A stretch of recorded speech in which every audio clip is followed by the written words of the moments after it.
İsmim Kerime Mirzahmet.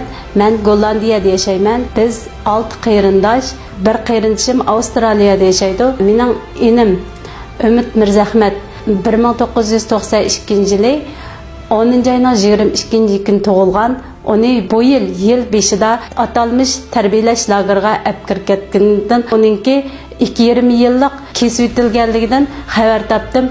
Mening inimning hech bir günahı yok.